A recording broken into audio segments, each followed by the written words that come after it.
A nation long haunted by conflict is now rewriting its own fate. What began as a quiet legal reform has become a direct challenge to how wars and laws are fought in Africa. Under the leadership of Ibrahim Traoré, Burkina Faso has turned a technical decree into a statement of sovereignty and survival.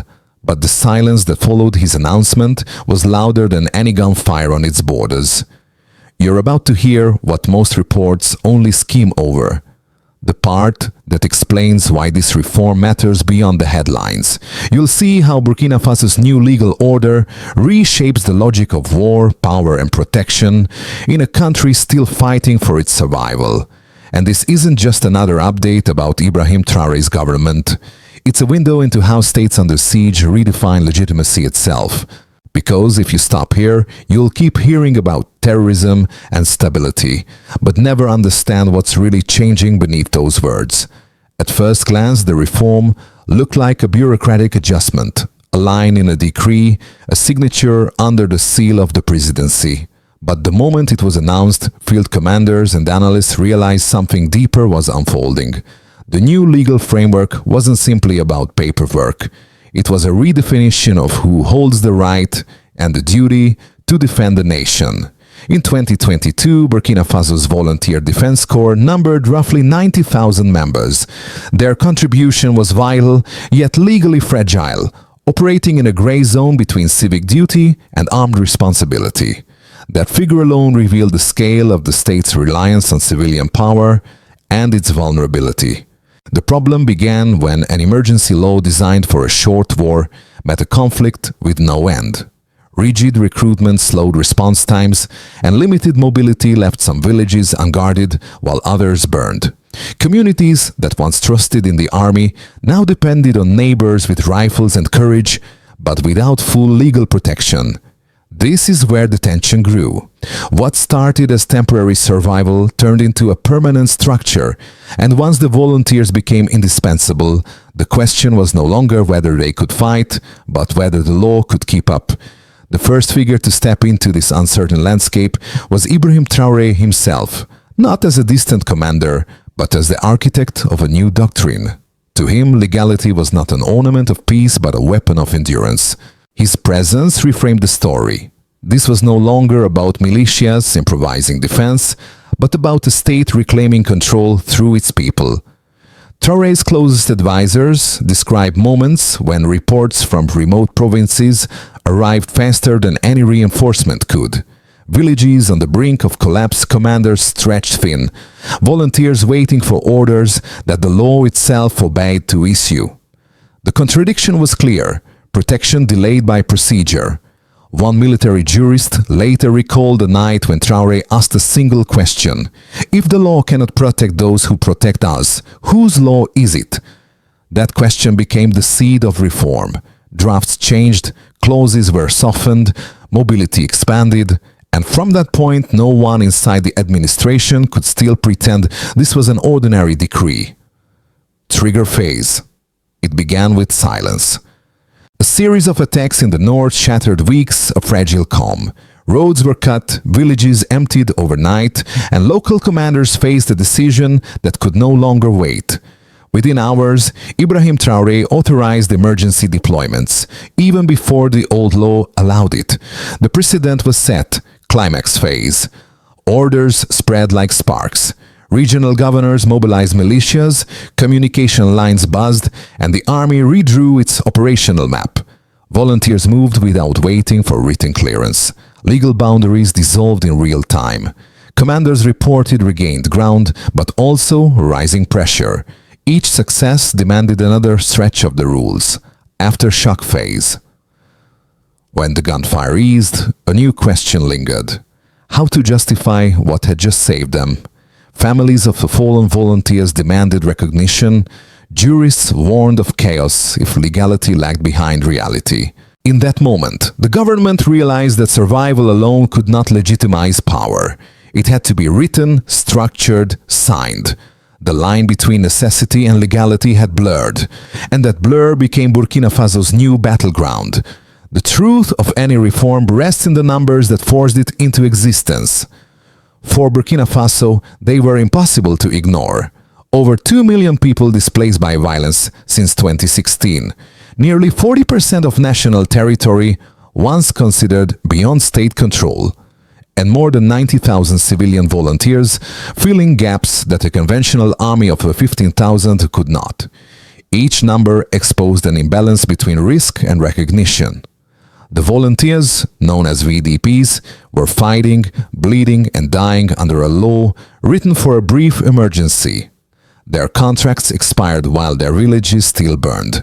Their movements were restricted while enemy forces roamed free. Their families waited years for compensation that never arrived.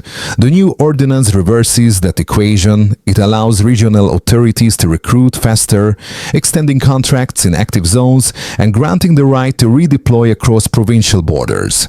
It also introduces legal recognition for injury, disappearance or captivity, a moral line long overdue. In simple terms, law is finally catching up to reality. The numbers now describe not just loss, but correction. Ibrahim Traoré's government calls it pragmatism. Critics call it necessity. But on the ground, soldiers and volunteers call it hope measured in clauses and signatures. Every reform attracts doubt, and Traoré's was no exception. Critics inside and outside Burkina Faso quickly argued that arming civilians, even under state authority, risks chaos more than control. Some Western analysts claim that by loosening legal boundaries, the government was opening a door to impunity. Others warned that the VDP could fragment communities already wounded by conflict. But the strongest version of that argument deserves to be heard. It says that discipline is fragile and trust in untrained hands can easily turn to fear. That's not paranoia. It's a lesson written in blood across fragile states. And yet, this view ignores one crucial fact. Burkina Faso did not choose volunteers over soldiers. It chose survival when soldiers alone could not stand. A second argument points to legality itself. If laws can bend for war, they can bend for power. This too is a fair concern, but the ordinance, grounded in open consultation and signed under parliamentary review, was not a blank check. It was a framework to contain an existing reality, one that chaos had already created. When both perspectives stand side by side, clarity emerges.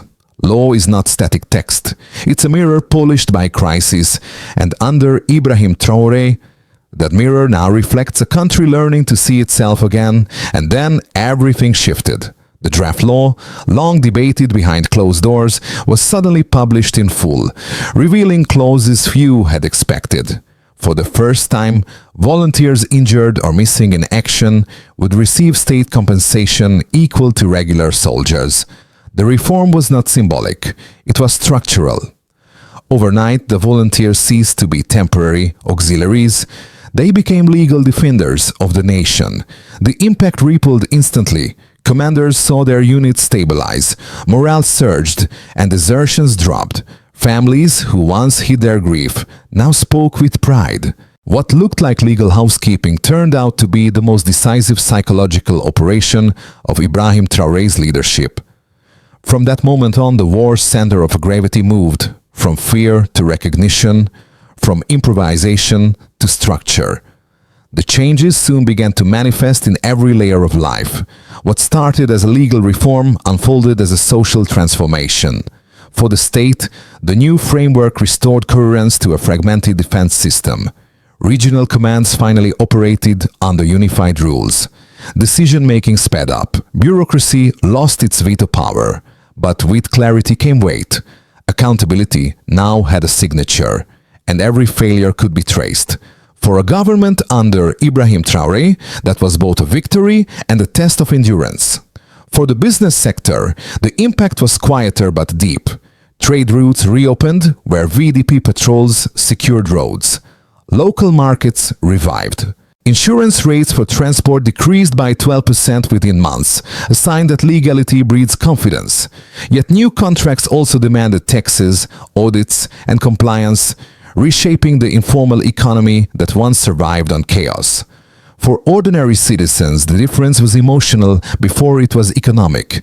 The sight of trained neighbors wearing recognized insignia meant something. Safety wasn't abstract anymore. Farmers returned to fields. Schools reopened. But fear didn't vanish. It only learned new boundaries. People knew their defenders by name, and that intimacy cut both ways. Across the region, the ripple spread. Sahelian governments watched closely. Some praised Traoré's pragmatism, others worried about precedent. Western diplomats shifted tone from condemnation to cautious interest, realizing that this Burkina model might outlast the crisis it was built for. The consequences are now unmistakable. The law didn't just protect lives, it redrew the meaning of statehood.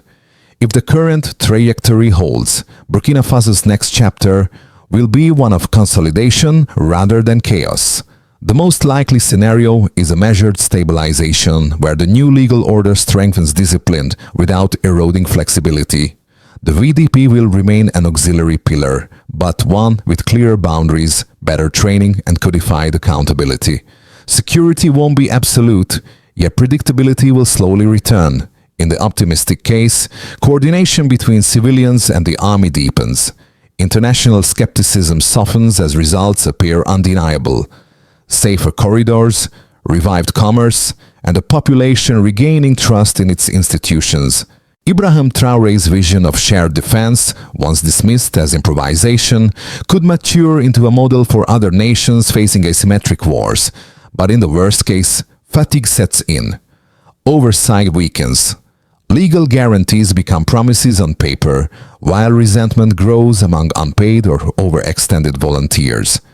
In that outcome, the very tool that restored unity could fracture it again, turning defenders into dissidents. No forecast is certain. What matters is perspective. The future will reward clarity, not optimism. In the end, preparing for all three paths is wiser than betting on one. After understanding the stakes, the future, and the choices ahead, one question remains. What does all this mean for you, the observer of Burkina Faso's transformation under Ibrahim Traoré? For those already engaged, analysts, citizens, policymakers, this moment offers leverage to study how law and survival can coexist. Staying informed is no longer academic curiosity. It's participation in how sovereignty is redefined. For those indirectly affected, traders, neighboring nations, families abroad, the impact is real, though unseen. The security of borders, markets, and migration flows depends on whether this reform succeeds or falters. Awareness becomes a form of preparation, and for those still distant, assuming it doesn't concern me, silence is a choice with consequences. When the rules of war change, so do the rules of humanity. Knowing the story means understanding where the next frontier of governance begins. Whichever group you belong to, awareness itself is a form of agency. Solutions cannot remain slogans, not when survival is at stake. The ordinance championed by Ibrahim Traoré proved that political will can be turned into structured action. But if reform is to endure, it needs a roadmap that outlives headlines. At the state level, authorities must institutionalize review cycles for the new legal framework every 6 months, measuring recruitment speed, casualty support, and legal oversight. Transparency should be the metric of trust. At the organizational level, military and civilian leaders must coordinate training programs that merge field discipline with civic education. Success will be measured not by the number of recruits, but by how many return safely.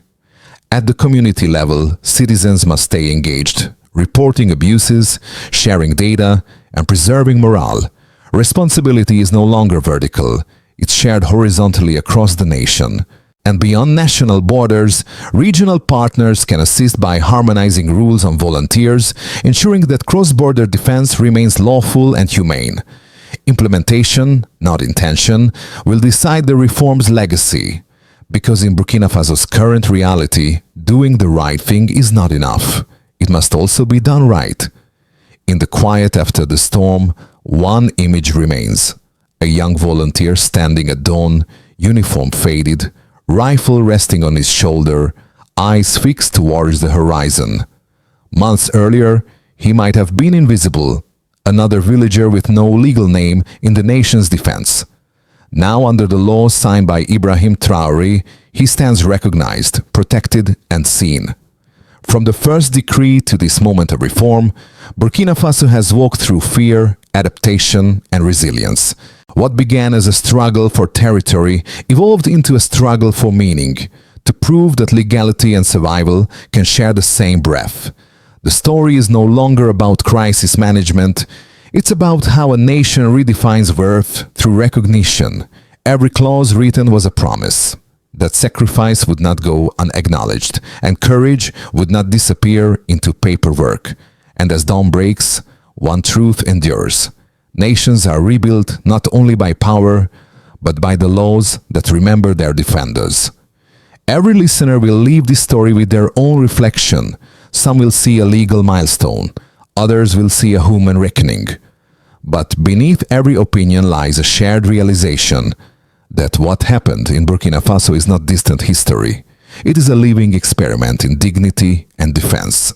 If you believe others deserve to understand this moment as clearly as you now do, share the story, not as propaganda, but as perspective.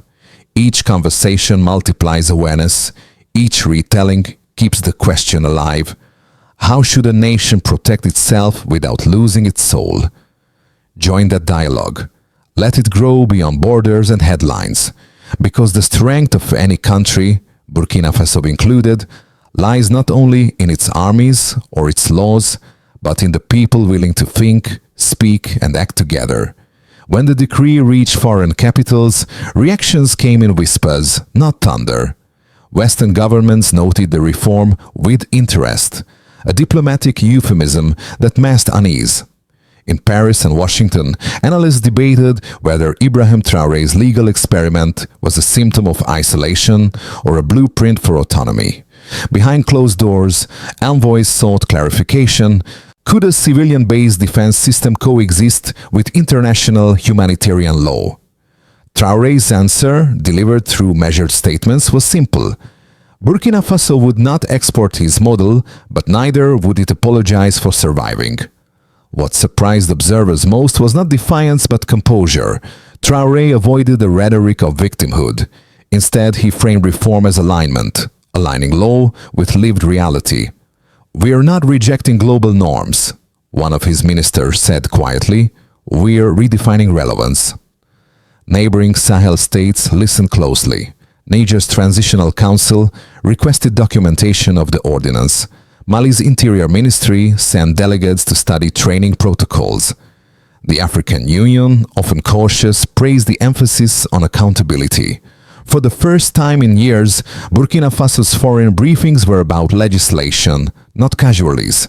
Diplomacy had shifted from defense to definition. Inside Ouagadougou, reform did not end with the signature. It began there. The ink on the decree had barely dried when the challenge of coherence returned. Ibrahim Traoré faced a paradox every revolutionary leader meets. The stronger the structure, the narrower the freedom to command. The army, once cautious but loyal, now had to share authority with civilians recognized by law. Some officers feared dilution of hierarchy. Others quietly welcomed the relief from exhaustion. To manage this new equilibrium, Traoré rotated senior commands, creating hybrid units where trained volunteers served alongside professionals. It was both a gesture and a warning. No one's legitimacy was beyond revision. Within ministries, debates turned ideological. Should the state embrace permanent civic defense or aim to phase it out once stability returned? The president's tone remained pragmatic. "We do not romanticize emergency," he told his cabinet, "but we cannot legislate peace before we earn it." In rural provinces, governors became the new nodes of power. They negotiated between law and loyalty, between the capital's decrees and the villagers' realities. For many, this was the first taste of local governance, shaped not by crisis, but by codified duty. The system was imperfect, yet functional. Power, once concentrated in fear, began to distribute itself through law. And in that fragile balance, Burkina Faso discovered something rare in war: the possibility of order without paralysis. Across the Sahel, the ripple was unmistakable. What began as a domestic adjustment in Burkina Faso had become a case study whispered through military academies and regional councils. In Bamako, in Niamey, in N'Djamena, officials dissected every clause of Traoré's ordinance, trying to understand how a volunteer corps could be legalized without losing control. For Niger, still reeling from its own political upheaval, the Burkina method offered both warning and inspiration. A Nigerian colonel reportedly said, "They did not copy the West, they copied necessity." Mali's interim government sent observers to border regions where joint patrols now include legally recognized civilians, something unthinkable 2 years earlier. International organizations, once skeptical, began to recalibrate their vocabulary. Reports from the African Union and ECOWAS quietly replaced the term militia with community defense unit. It was a linguistic shift, but also a political one. Traoré's approach had reframed legitimacy itself, from who carries a uniform to who carries responsibility. Western strategies found the trend unsettling. It blurred the boundary between army and citizen, sovereignty and participation. Yet, in the Sahel's relentless instability, it also offered a rare glimpse of adaptation. For the first time in decades, regional doctrine wasn't imported. It was invented on African soil. And as observers traced the source of this change, one name anchored every discussion: Ibrahim Traoré, the soldier who turned legality into strategy. For all its legal elegance, the reform carried a human weight that statistics could not soften. Every new clause written in Ouagadougou translated into a rule of life and death somewhere along the dusty roads of the Sahel. Ibrahim Traoré understood this tension better than anyone. His speeches, once sharp and defiant, grew quieter, less about victory, more about endurance. In the villages, volunteers still bled first. They now had papers proving their legitimacy, but not armor guaranteeing survival. Families clung to official certificates, as if they were shields. The law had given recognition, not immunity. A widow in Kaya told a local radio host, "They promised he would not die for nothing. I hope that means something." Inside the presidency, moral fatigue settled in. Advisors debated how far legality could stretch before it lost its soul. Every signature saves one man and condemns another, one aide confessed. "We are balancing on empathy's edge." Traoré's reply was recorded simply in minutes of the meeting. "Then make sure the edge holds." This was the hidden cost of sovereignty, not the expense of weapons, but the burden of conscience. And as Burkina Faso learned to live within its new laws, the question deepened. Could justice survive the war it was written in? A year after the ordinance took effect, the rhythm of life in Burkina Faso began to change, not in sudden triumph, but in quiet persistence. The front lines shifted less often. Reports of desertion dropped by half. Villages once emptied by fear started holding night markets again. For a nation that had lived in perpetual motion, stillness itself became a sign of progress. Yet time is an unforgiving auditor. The same clauses that once symbolized renewal now faced their first stress test. Funding lagged behind ambition. Regional governors struggled to maintain training cycles. Some volunteers, proud but weary, asked whether recognition without resources was merely symbolic. "The law feeds our honor," one commander said, "but not our children." Inside the capital, Ibrahim Traoré walked the thin line between consolidation and control. Too much enforcement risked suffocating initiative. Too little invited chaos. Each month brought decisions that blurred idealism into compromise. Still, the reform held. It survived protests, budget shortfalls, and international skepticism because it had become something deeper. A social contract written in resilience. Observers abroad expected cracks. Instead, they found continuity. The ordinance had ceased to be news. It had become habit.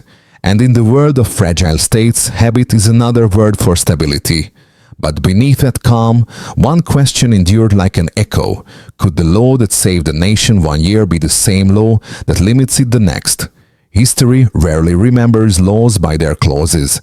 It remembers the moment they altered a nation's pulse. For Burkina Faso, that pulse now beats to the rhythm of a reform signed under pressure, defended under fire, and sustained under Ibrahim Traoré's steady hand. 2 years after the ordinance, foreign journalists visiting Ouagadougou noted something unusual. Conversations about security no longer began with fear. They began with structure. The same volunteers once labeled temporary, now train recruits, manage logistics, and appear in documentaries about civic duty. In rural provinces, children recite their names alongside soldiers in mourning ceremonies. Legitimacy, once abstract, has become visible. Traoré himself remains a paradox, part soldier, part scholar of necessity. His critics call him a pragmatist without poetry. His supporters see a builder of endurance. Either way, he changed the vocabulary of sovereignty. He taught a region long dependent on external rescue that survival could be self-authored, legal and local. Abroad, his image divides opinion. In Western capitals, he's still a strong man in fatigues. Across much of Africa, he's something rarer, a case study in how law can grow from struggle, not peace. If legacies are measured by what outlives command, Traoré's may rest not in monuments or medals, but in a generation that believes the state can be both shield and promise. And that belief, once unthinkable, is now Burkina Faso's quiet revolution.